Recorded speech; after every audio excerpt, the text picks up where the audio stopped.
Ертегілер әлемі. Сәбиге өмір сыйлаған құдірет. Ерте заманда бір патша өмір сүріпті.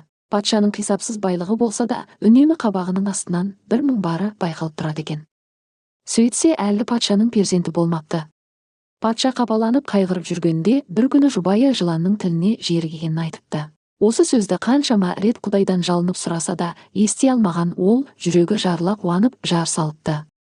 Егер кімде-кім менің жарлығыма құлақ асып, жарымның жерік асы, жыланның тілін әкеліп берсе, соған жалғыз қарындасымды қосып, өзіме күйеу бала етемін.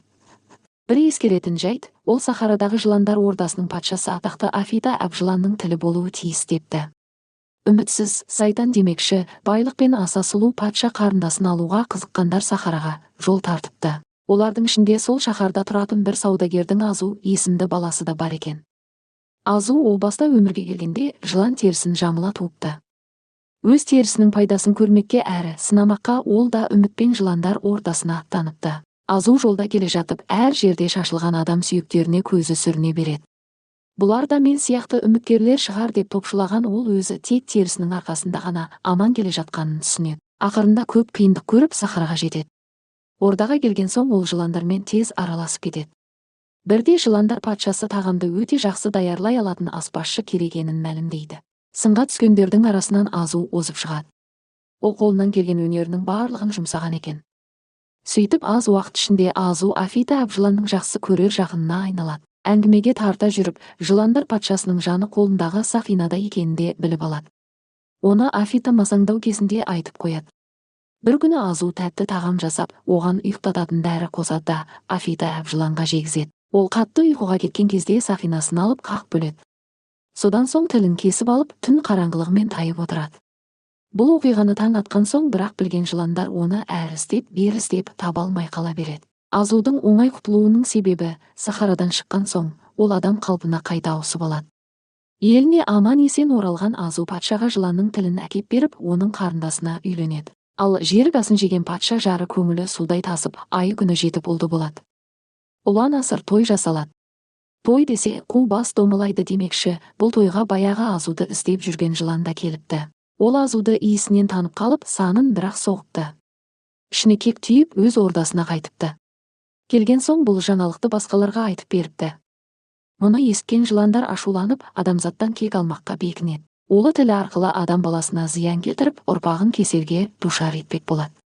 Афита әб жыланның жұбайы Флита әб жылан қатты ызаланып, оны өлтірмекке өзі аттанатынын мәлімдейді.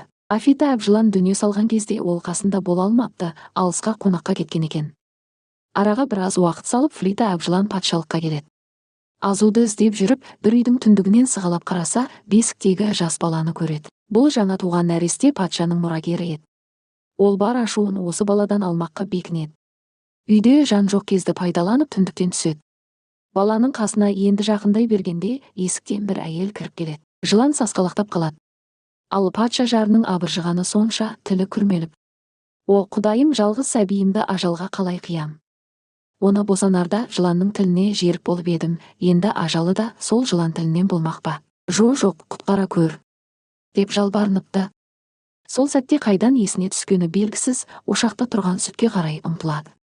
Қазандағы сүтті жыланға көрсетіп тұрып: «О, әб жылан, менің жалғызыма қиянат жасама.